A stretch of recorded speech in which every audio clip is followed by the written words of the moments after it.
সিরাজগঞ্জের কাজীপুরে সরকারের কোটি টাকা ব্যয়ে গড়া মিনি স্টেডিয়ামটি দখলে নিয়েছেন জমির মালিকেরা।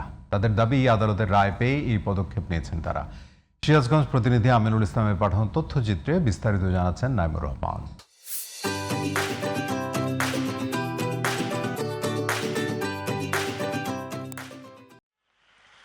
2016 সালে সারা দেশে শেখ রাসেল মিনি স্টেডিয়াম নির্মাণ প্রকল্পের আওতায় সিরাজগঞ্জের কাজীপুর উপজেলার সোনামুখীতে নির্মাণ করা হয় এই স্টেডিয়ামটি।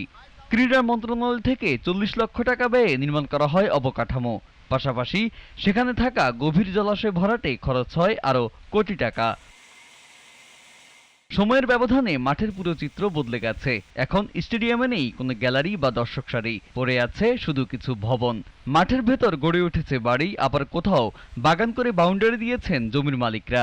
নির্মাণের পর কয়েক বছর এখানে খেলা হয়। পরে জমির মালিকরা মামলা করে রায় পাওয়ার পর জমির দখল নিয়েছেন তারা। এখানে স্টেডিয়াম করার পর খেলাধুলা হয়েছিল, দুই একবার হয়েছিল। হওয়ার পরে আবার ওই জায়গার মালিক বাইরে হয়েছে, বাইরে হওয়ার পরে তারপরে খেলাধুলা চলে নাই। স্টেডিয়ামের কথা বলে হচ্ছে মাটি কাটা হয়, মাটি কাটার পরে আমাদের বলে যে তোমাদের পরবর্তী টাকা দিব।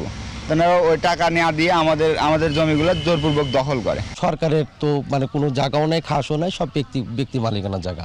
এ বিষয়ে সোনামুখী ইউনিয়ন পরিষদের সাবেক চেয়ারম্যান জানিয়েছেন, তৎকালীন সময়ে অর্থ আত্মসাতের জন্য প্রকল্পটি নেওয়া হয়েছিল। জেলা ক্রীড়া সংস্থার দাবি, মাঠে দ্রুত খেলা ফেরাতে জেলা প্রশাসক ও যুব ক্রীড়া মন্ত্রণালয়ের সঙ্গে যোগাযোগ করে প্রয়োজনীয় ব্যবস্থা নেওয়া হবে। আমাদের যে কাজীপুর উপজেলার যে মিনি স্টেডিয়াম যে ভিত্তিপ্রস্তর স্থাপন করা হয়েছে, ওটা পূর্বে যে পর্যায়ে ছিল আরও অনেক কাজ অসমাপ্ত অবস্থায় আছে। এই মাননীয় ডি স্যার নতুন স্যার আসছেন এবং ইউনো মহোদয় আছেন, ওনাদের সাথে আলোচনা করে আমরা সর্বোচ্চ পর্যায়ে চেষ্টা থাকবে যাতে করে এটা আরও আপডেট করা যায়। জাতীয় ক্রীড়া পরিষদের প্রকৌশলী নাজিম উদ্দিন জানান, খাত জমি দেখিয়ে প্রকল্প অনুমোদন হয়েছিল। সরকারি জমি ছিল, সরকারের নির্দেশনা ছিল খাস জমিতে স্টেডিয়াম করা হবে। এটা তো এই জন্য স্থানীয় প্রশাসন জানে, এটা তো আমরা ভাই জানি না। Naimur Rahman, GTV news.